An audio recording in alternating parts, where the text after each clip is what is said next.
Hey guys, Willie Myette, creator of Jazz Edge. Welcome to Ask Willie Live. This is your chance to ask me any piano music related questions. I'm on usually for about a half hour or so.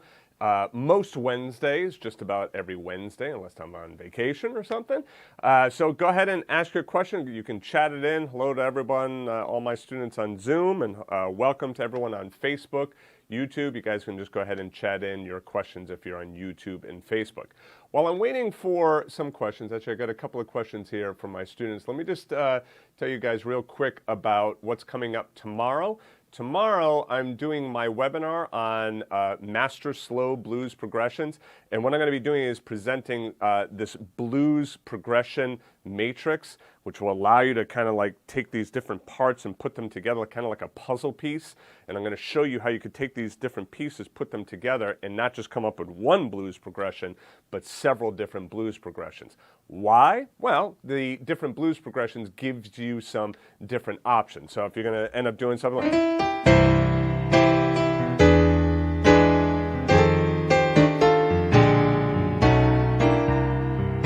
that might be one option, whereas you might have another option.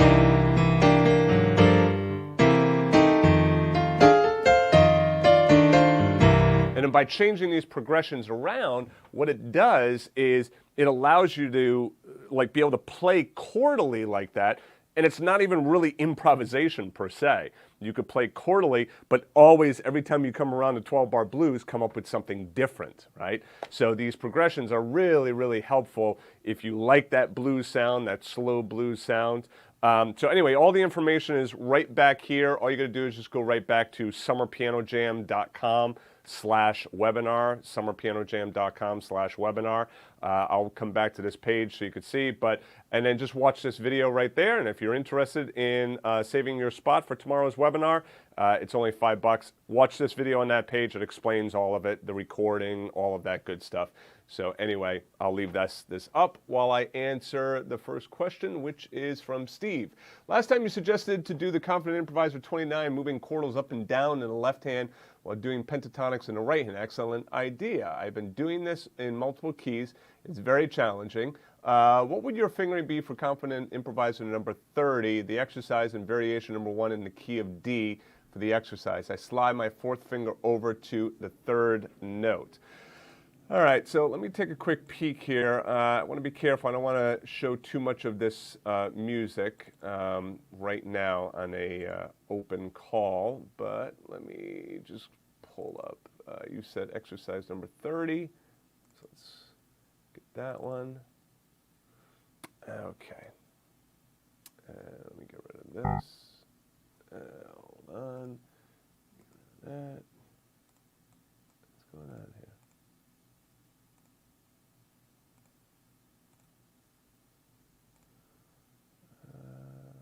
Oh, there we go. All right. Let me take a look at. All right.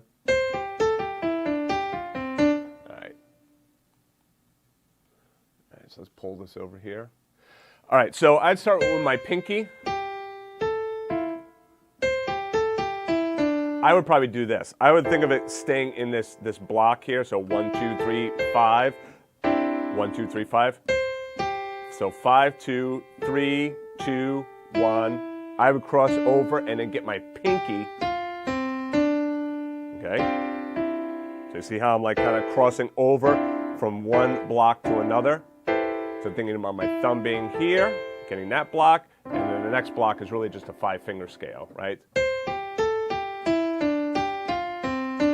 And then thumb, second, pinky, middle, second, thumb, and then here I'd do fourth finger.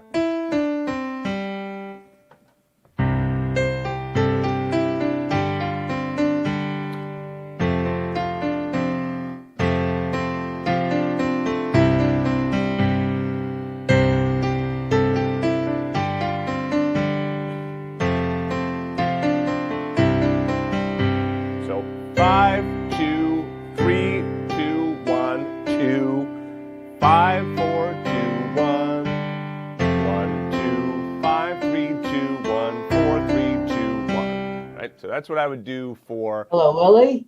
Hello. Yeah, I was talking. You explained that fingering in the actual exercise.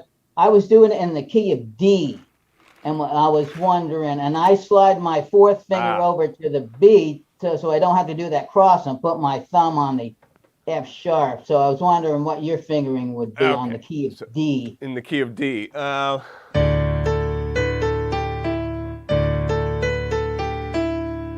let's see here. D up to A minor, and then G. Yeah. I'd probably do that. 5, 2, 3, 1, 3, 2.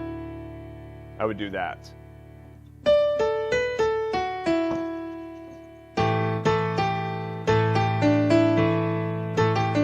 So that's what I would do, Steve. 5, 2, 3, 1, 3, 2.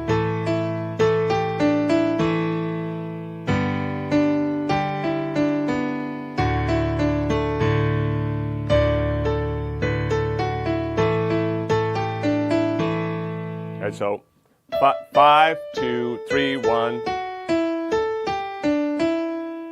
Okay? All right, thank you. Fingering's a little tricky there, and I know it's individual because different hand sizes, but I'm going to try this one out. Thank you. You got it. All right, Michelle, go ahead. You have a question about the webinar.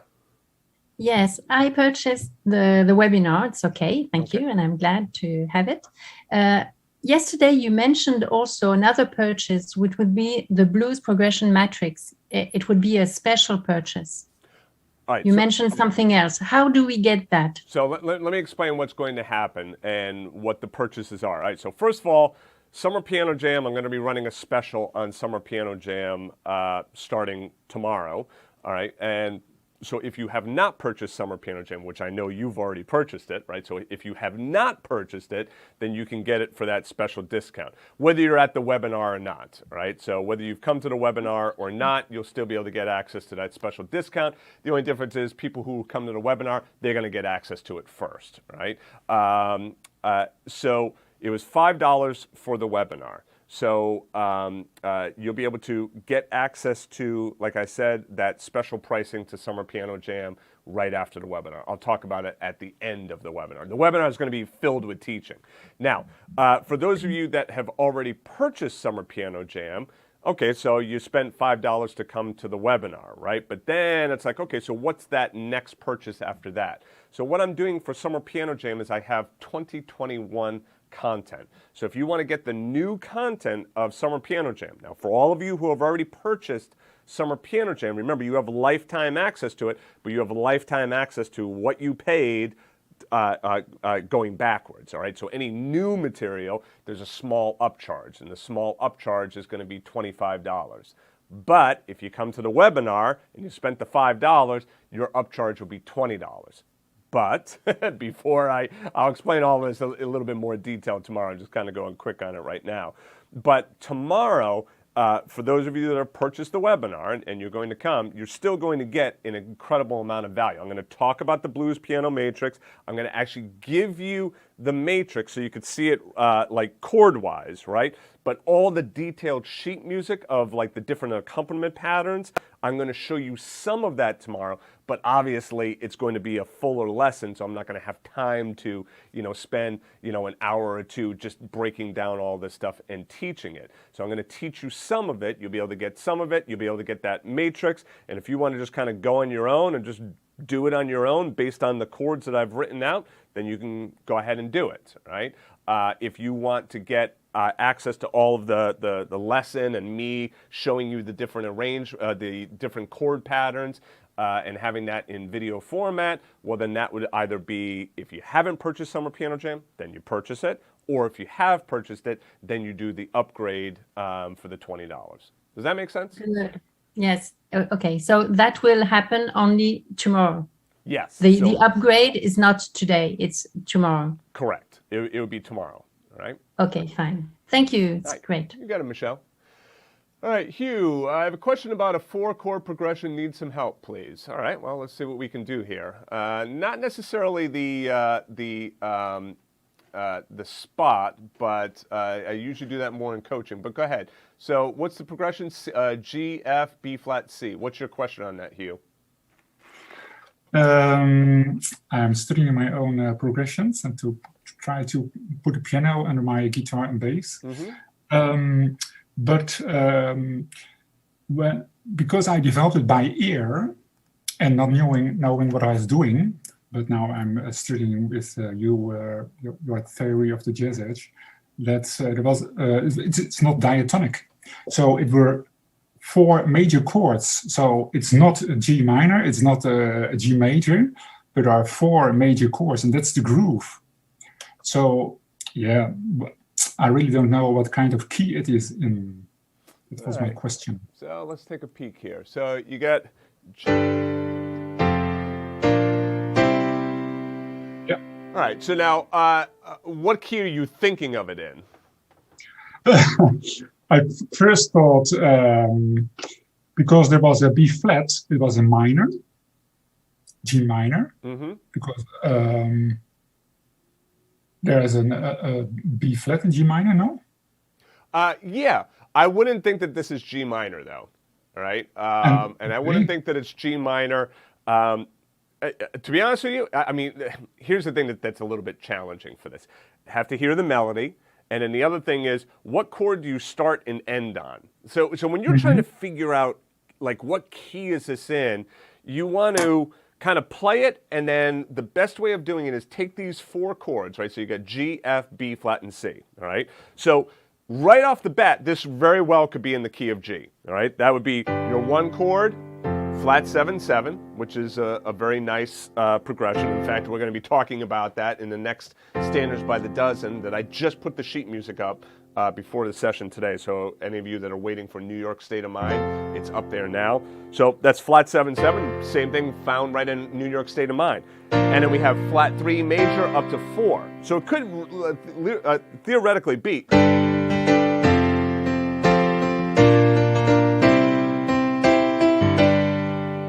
You know, I mean, you could theoretically be ending it in G. The best way of figuring out, or the way I like to figure out what key a song is in, play through the song and then try ending on each of those chords. And then ask yourself, well, does G sound resolved? If it does, then it's likely in the key of G. Does F sound resolved? If it does, then it's likely in the key of F, right? You know, B flat and C. You do the same thing for all of those. The other thing that this could literally be is in the key of C. That's a 5, down to the 4, flat 7, up to the root.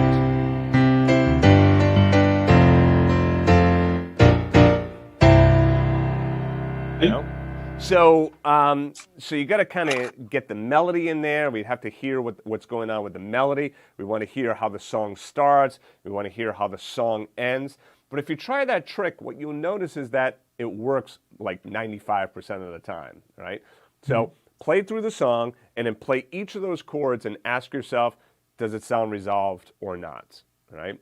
And then if you want, what you can also do is make a recording of the song, right? Try and keep it 2 minutes or less and then upload it during coaching. And I'll be happy to take a look at it. We can dive into it a little bit deeper. Okay, thank you. All right. I'm interested to hear that, Hugh. I'd like to hear that. All right, Bruce, Montuno practice. Go ahead. Okay, I started out working on the Montunos for on Green Dolphin Street. Yeah. I started off really slow with the metronome to get the timing right. But once I tried building up the speed, I find it really challenging to pay attention to metronome. So it's kind of like I feel comfortable with doing it without the metronome and just going with the feel and playing it in getting the tempo up. Is there a better way to practice that, Montunos? Okay. All right. So before I answer that question, let me just tell you, I see these questions on YouTube from other students. So just be patient. I'll answer those in just a second. So if you're joining me on YouTube, Facebook, I will answer those questions as well. All right. So practicing with a metronome is always good. Okay. It's never a bad thing unless you're not paying attention to the metronome. Right. So if you put your metronome on and you're like, well, let me speed this up a little bit. I'm not even paying attention to that metronome, right? I'm just playing and completely off it. So that's no good. As long as I'm paying attention to the metronome and I'm trying to stay on track with it, then the metronome is a valuable tool. But the problem with the metronome is there's no groove in metronome. Right. And when you're dealing with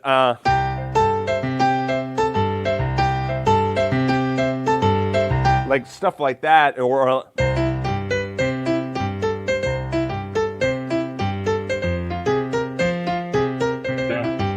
like when you're dealing with those metronomes, they're very much groove based, all right? So that's where playing with a drum track really kind of helps out a lot. And that's where you could go into iReal Pro, you could kind of put on the Latin feel. It's not the best, you know, like if we're really talking legit tumbao and really legit Afro-Cuban and Latin and Cuban stuff, yeah, there would obviously want to be some better drum tracks. But we're just talking some basic practice for right now. So you could put on the, you know, Green Dolphin Street, the Standards by the Dozen version of Green Dolphin Street, put it on Latin, pull out the bass, right?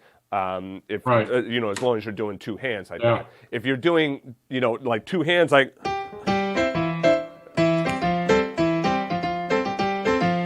you know, if you're doing like montunos like that, two-handed montunos, then you can keep the bass in there. But practicing with the drum track is probably going to be a little bit more fun with that. Okay. The third thing is montunos just take time. All right, again, it's a feel thing and it's a groove thing, and it's not the kind of thing. Like, again, if we think about like language, right? When you're learning a language, to get like all of those, what's the word I'm looking for? You know, to get all the subtleties of language, right? And how you say a word, the emphasis that you place. Obviously, that's not something you get in your first year of learning a language. It takes a while. So same thing with this. You could get down all these montunos, you know, at a theoretical level, but to be able to really get them in your, you know, in your bones, you got to practice them a lot, and you got to practice it along with like some kind of groove track like that. Yeah. So I mean, is there? So as far as the Latin feel, you should look for like Afro-Cuban type tracks. Yeah, you could probably get away with, you know, just what they have down for like the Latin. Let me see what they have here for. Oh yeah, so all right, so right here might be kind of hard to see, but see under Latin, you get the montuno. Okay. And depending on what kind of montuno you're playing, you know, and then we can just take this first part.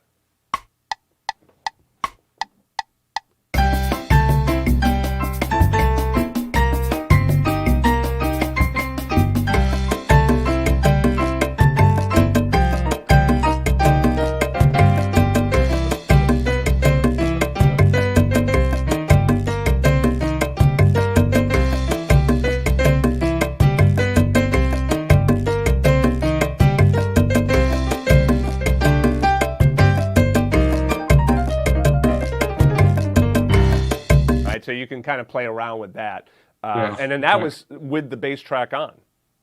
Yeah. You know, so if you wanted to take the bass track off, you could do that. But that would be a good, that'd be a quick and dirty way of being able to play along with kind of like a relatively legit, you know, Latin, you know, montuno groove. Okay. All right. Great. All righty. Okay. So, and forgive me if I say anyone's name wrong here, but Samyak, Willie, how do I play tenths in the left hand? My span is short. Okay, so unfortunately, in order to play tenths, you need to have the reach, right? It's literally like, if I want to reach that over there, well, you know, like if my arms are not long enough, well, then I can't reach it. So then I have to tweak it somehow. So like maybe I have to move a little bit and now I can reach it. All right, well, the same thing goes with this. If I want to be able to play that tenth, but my hand cannot physically reach it, do not, I repeat, do not try to overstretch your hand thinking that like, oh, if I just like really stretch my hand and cause myself pain, that somehow magically it's going to happen. It ain't. What's going to happen instead is you're going to hurt yourself, all right? So you don't want to hurt yourself when you're playing the piano because, well, for obvious reasons. All right, so if you can reach it, but it's like kind of like take something like this. This is a 12th, right? Don't kill me, don't hate me for this, but I can reach this in my left hand. But obviously, looking at this, there's no way I could do that in performance, right? I mean, I could just barely reach that right there. So I wouldn't grab that in a performance. But let's say that I needed that.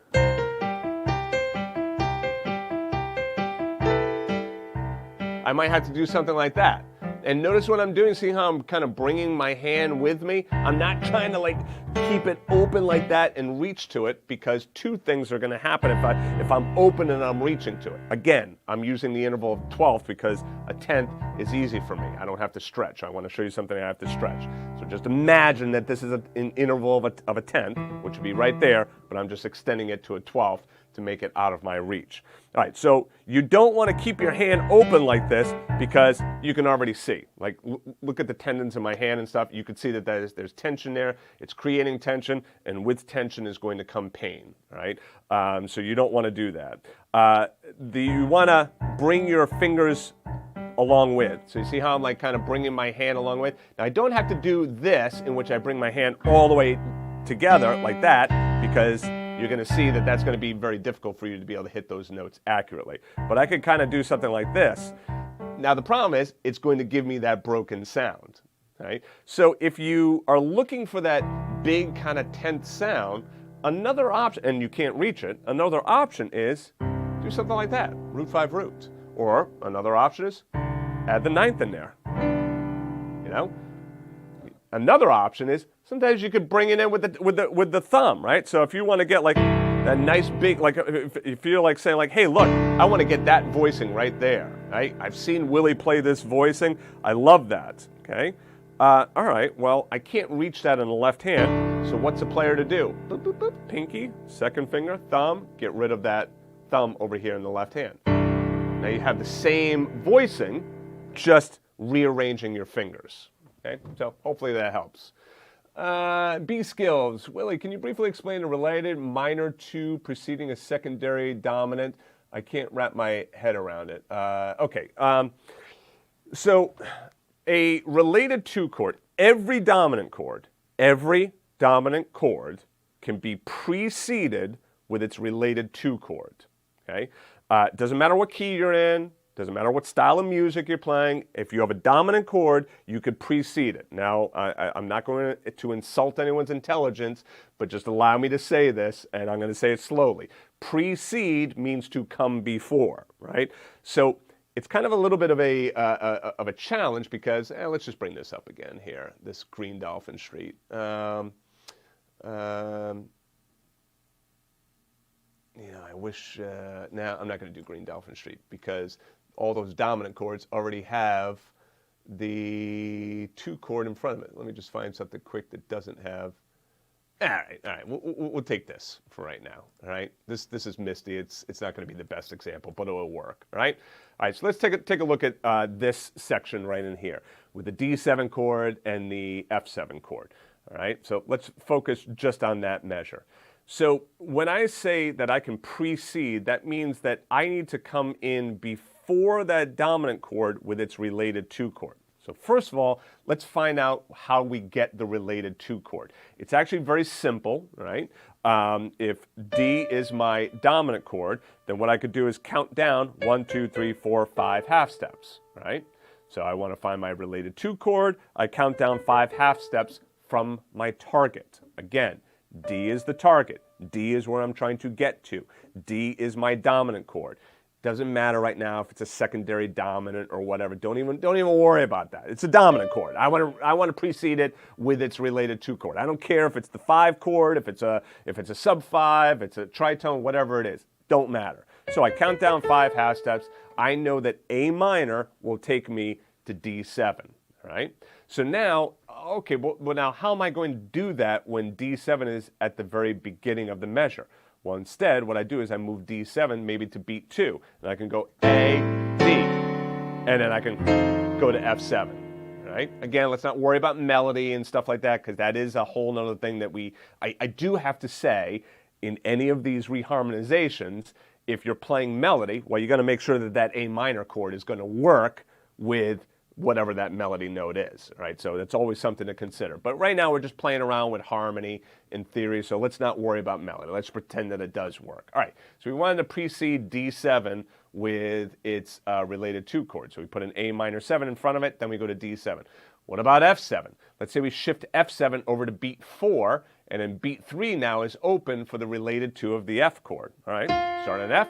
Count down 5, 1, 2, 3, 4, 5. Obviously, when you're counting down 5, don't count the one that you just started on. 1, 2, 3, 4, 5. It's a C chord. So C minor 7 goes to F7. So in this measure right here, all right, I could do A minor 7, right? Then go to D7, then go to C minor 7, then go to F7, right? I know it's kind of small, sorry. So I could do A minor 7, D7, C minor 7, F7.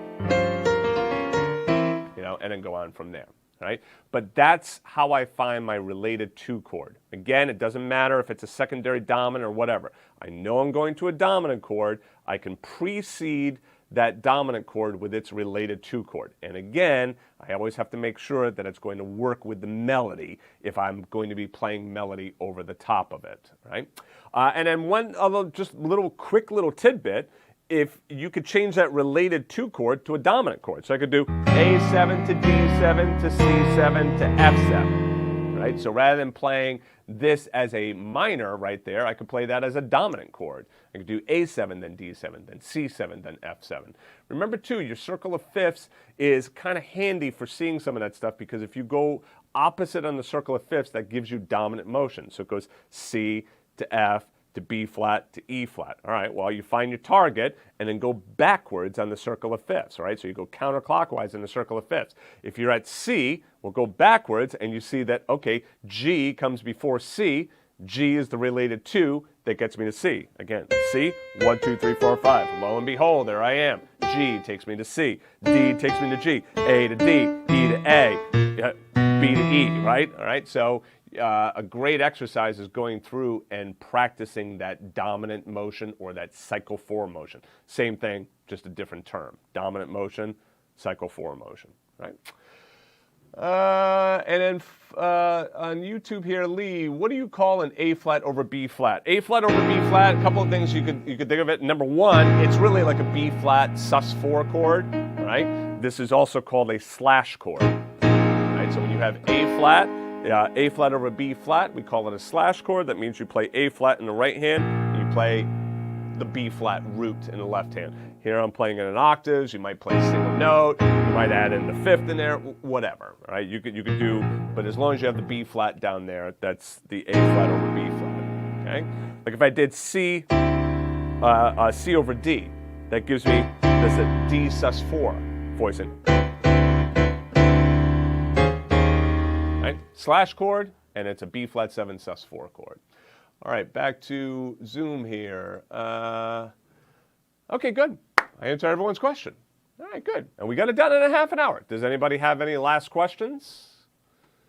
Any last question real quick? All right, I'm going to do my going once, going twice.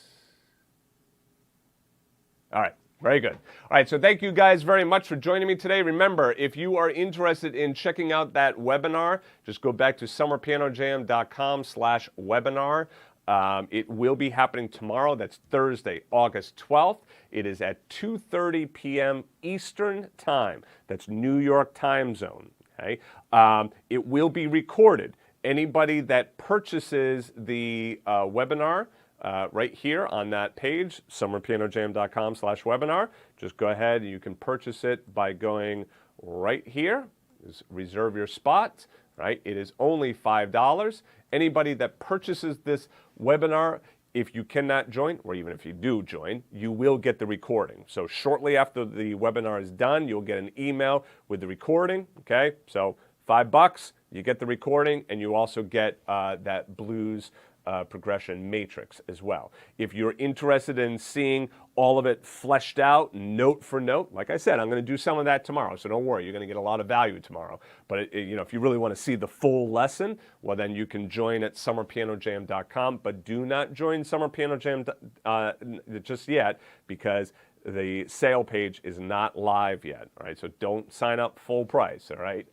Wait until the sale comes out, because it's going to be a very, very good deep discount sale. So make sure that you're, ready to go on that. And then lastly, the sale is only going to last probably about a week, okay? So just bear in mind, there's going to be a 7-day period, and then after that's done, that sale is indeed over. Any of you that are on my list, any of my students, you already know, last time I talked about Summer Piano Jam was literally last year, all right? So if you're interested in it, now is the time to act on it. All right, so anyway, that is it. Thank you guys very much for joining me today, and I will see you all maybe tomorrow in that webinar, all right? And if not, I'll see you next Wednesday during the next Ask Willie Live. All right, thanks guys. Take care.